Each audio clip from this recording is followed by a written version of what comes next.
बहुत ही भावुक दृश्य है इस पूरी रामलीला में। राम की लीला में देखिए विभीषण जी आते हैं, लेकिन वो अपने मन में सोच कर चलते हैं कि प्रणत पाल रघुवंश मणि करुणा सिंधु खरारी गए शरण प्रभु राखिए सब अपराध विशाल। विभीषण जी अपने मन में सोचते हैं कि मेरा और तो कहीं कोई ठिकाना है नहीं, अब प्रभु श्री राम के ही चरणों में जाऊंगा। एक करुणा के सागर हैं, वे मुझे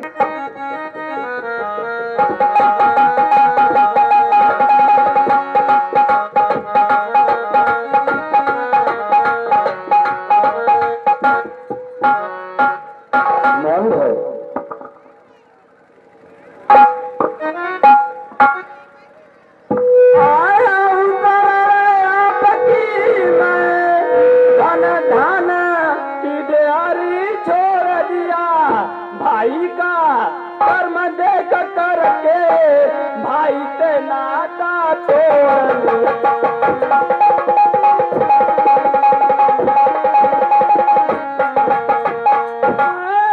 अदम बड़ा ज्ञानी हूँ उद्यार आप मेरा कीजिए नाथ क्षमा करके मुझको अपने चरणों में रख।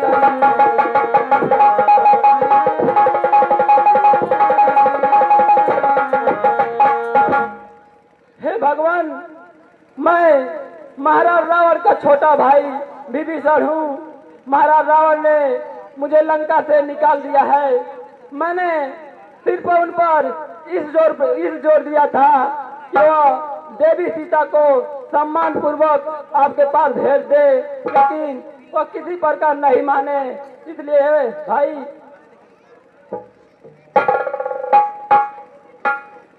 वो हमारे पास अब भक्त विभीषण राय, इच्छा तेरी हो पूरी हो तेरा कल्याण।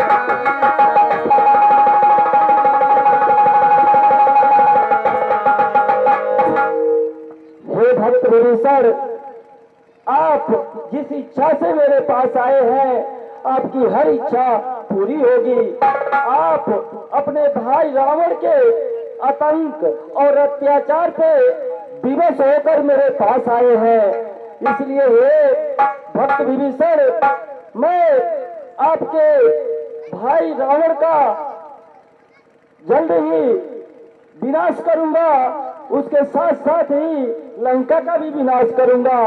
आपका भाई रावण इस विश्व में पूरे संसार में बहुत ही बुद्धिमान है, फिर भी पाप कर्मों में ही उनकी रुचि है।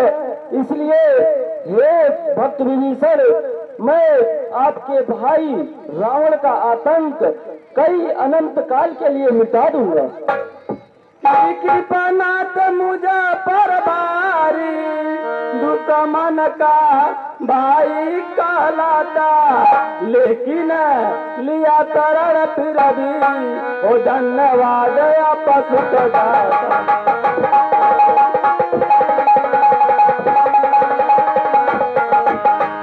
हर तरह से हुआ प्रसन्न चित, चिन्ता कब भाग गई तन से, चिन्ता कब भाग गई तन से।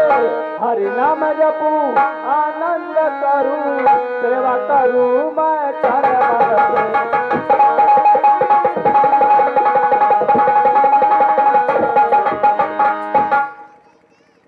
भगवान। ये विभीषण जी, मैं दुश्मन का भाई हूँ, आप जानते हुए भी मुझे अपने शरण में रखा।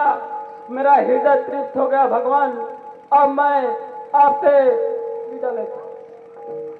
हे भक्त विभीषण, आप भी मेरे भाई समान हैं। आप मेरी शरण में अपनी भक्ति को धारा को बहाते रहिए, करते रहिए भक्ति, मैं आपके साथ हूँ। हेलो, हे पवन पुत्र हनुमान, कहिए प्रभु। हम लोग इतनी विशाल सेना के साथ बानरगढ़ और विभीषण के साथ आगे की तरफ अग्रसर होते हैं। जैसे हेलो मैं तो अरे रुक जाइए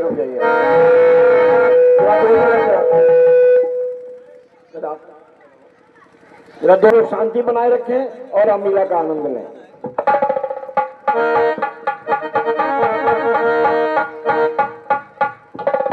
हे पवन पुत्र हनुमान, हम लोग सेना के साथ समुद्र तट पर आ गए हैं। यह इतना विशाल समुद्र है कि हम लोग सेना के साथ पार करना संभव नहीं है। इसलिए हम लोग अपनी सेना के साथ बैठ करके समुद्र देव की आराधना करते हैं। समुद्र देव ही बताएंगे कि हम लोग समुद्र को उस पार करके लंका में कैसे चढ़ाई किया जाए। कैसे आयुष्मान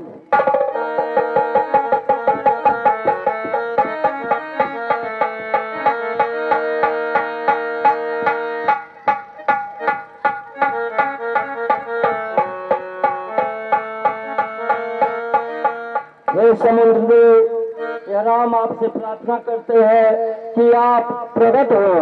हे समुद्र देव प्रकट हो, समुद्र देव प्रकट हो, समुद्र देव प्रकट हो, समुद्र देव प्रकट हो।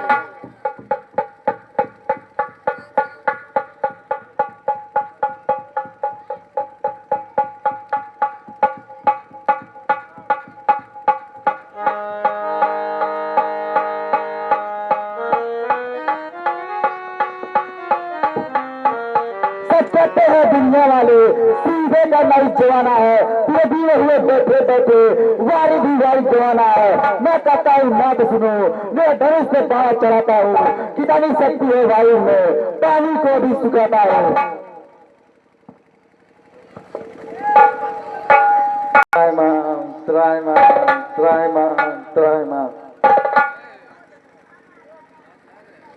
अभिमदेव प्रकट हो।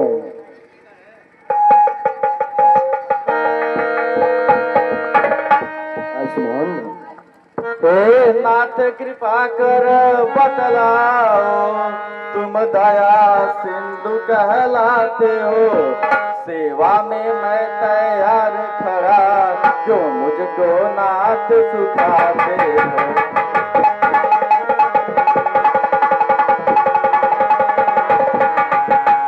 प्रभु के प्रताप से क्षण भर में मेरा शोषण हो जाएगा, पर इतना ध्यान रहे भगवान, मेरा गौरव मिट जाएगा।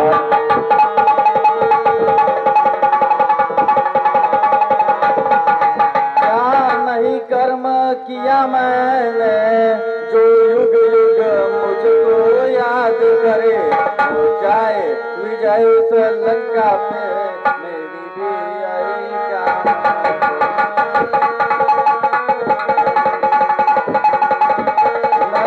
नील बड़े वरदानी है, वो जल पे सेतु बनाएंगे। फेंकेंगे अपने हाथों से तो पत्थर भी तैराएंगे।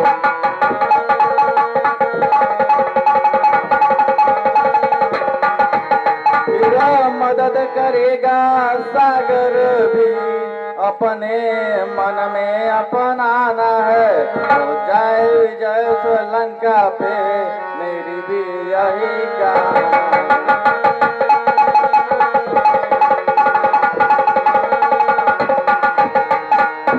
हे प्रभु, ये समुद्र देव, मैं आपकी सेवा में सदैव खड़ा हूँ। आपके सेनाओं में दो ऐसे बंदर हैं जिनका नाम नल और नील है। ऋषि मुनियों के श्राप से अगर वो जल में कुछ फेंकेंगे तो वो डूबेगा नहीं, इसलिए हे प्रभु उन्हीं से रास्ता बनाया जाए। ठीक है समुद्र देव।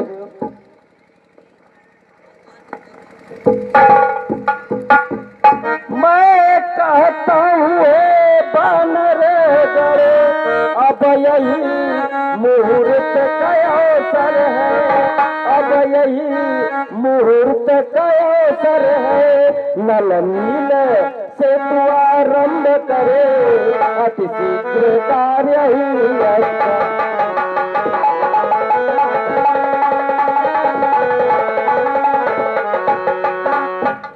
हे पवन पुत्र हनुमान, जैसा कि समुद्र देव ने बताया है कि हमारी सेना में नल नील नाम के दो बानर हैं, जो राम नाम लिख करके पत्थर को इस समुद्र में फेंकेंगे तो तैरते हुए रास्ता का निर्माण होगा।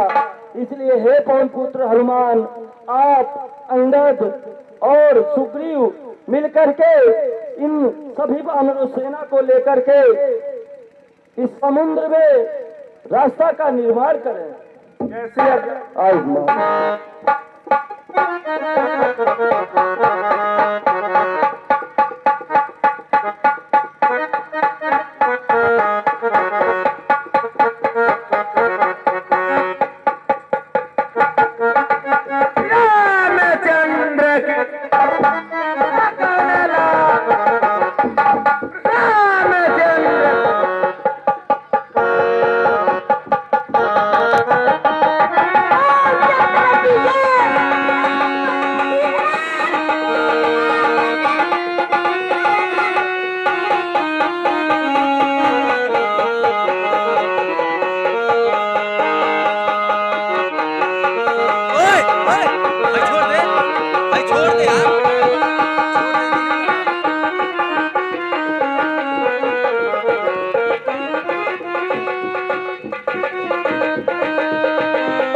बताया जाता है कि प्रभु आप नल नील के द्वारा इस समुद्र में सेतु बनवाएं।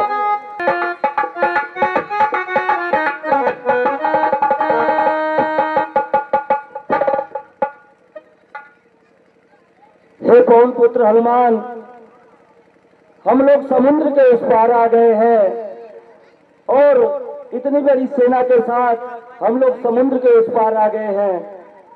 अब हम लोग लंका की तरफ चढ़ाई करेंगे पूरी सेना के साथ। बैठे बैठे इस तरह कैसे होगा काम, रावण से अब किस तरह किया जाए।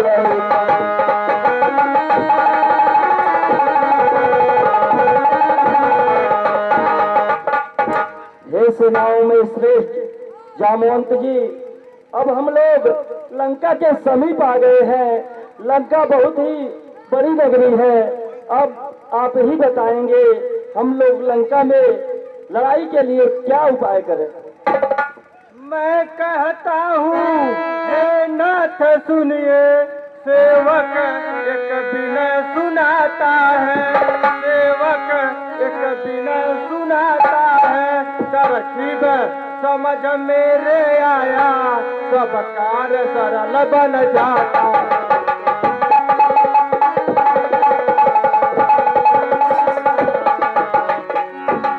अंगद को दूत बना करके उस दुष्ट के पास बैठा दीजिए, उस दुष्ट के पास बैठा दीजिए। उस दुष्ट को जाकर समझा देगा, बस यही कार्य भगवान की।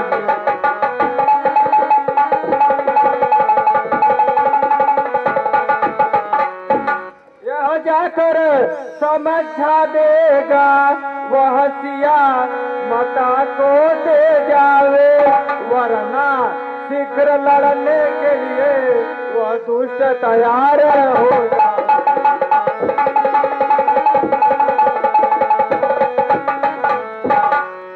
हे प्रभु, मैं तो आपका सेवक हूँ। मेरे समझ में यही आ रहा है कि वासनाओं में सबसे सर्वश्रेष्ठ बलवान बाली पुत्र अंगद है। इसलिए प्रभु उनको दूत बना करके उस दुष्ट के पास भेजे। उस दुष्ट के पास जाकर वह समझाएगा, अगर वह नहीं समझा पाएगा तो उसे दुष्ट को बतला देगा कि वो लड़ने के लिए तैयार हो जाए। ठीक है जामवंत जी, मैं आपके कहे अनुसार बाली पुत्र अंगद को लंका में भेज रहा हूँ। देर न अब तुम करो प्रिय बाली कुमार, लंका को चले जाओ कहना सभी जाओ।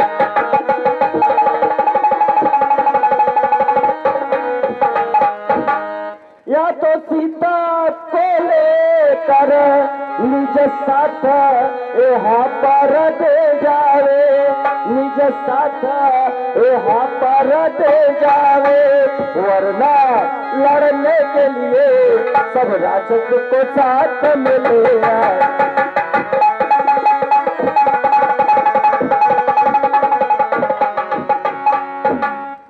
हे बालीपुत्र अंगद, समय धीरे धीरे बीत रहा है। जैसा कि जामोन जी ने बताया है, आप लंका में जाइए, उस दुष्ट रावण को समझाइए कि ये अगर लंका की भलाई और अपना भलाई चाहता है तो सीता जी को मेरे पास लेकर आ जाए। अगर वह राक्षस ऐसा नहीं करता है तो उसे कहिए हर तरह से लड़ने के लिए तैयार हो जाए।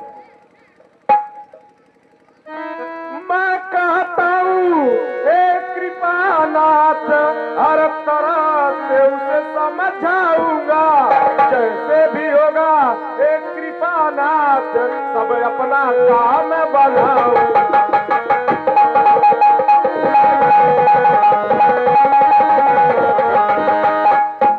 हे भगवान, आपके अनुसार मैं लंका में जा रहा हूँ। लंका में जा करके उस दुष्ट रावण को समझाऊंगा कि सीता माता को लेकर के आपकी शरण में आ जाए, वरना नहीं मानेगा तो उसे लड़ने के लिए कहूंगा। जाइए बालीपुत्र अंगद, अवश्य। और सुनाओ। श्री राम।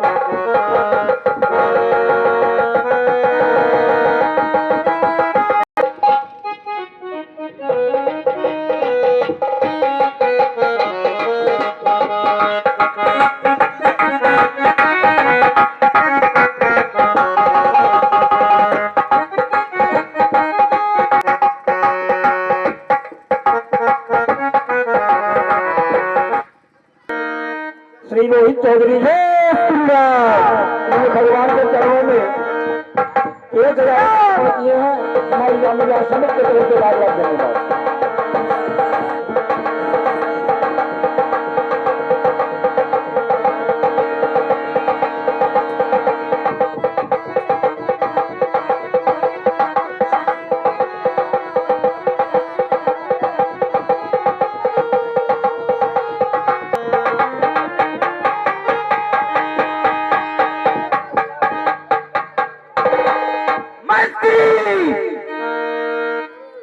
जी महाराज,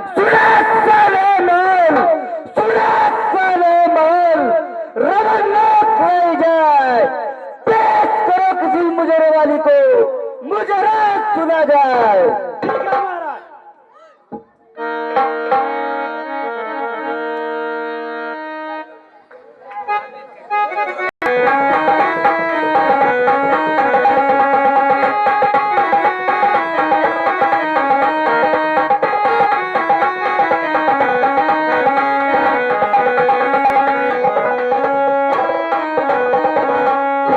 महाराज की जय हो।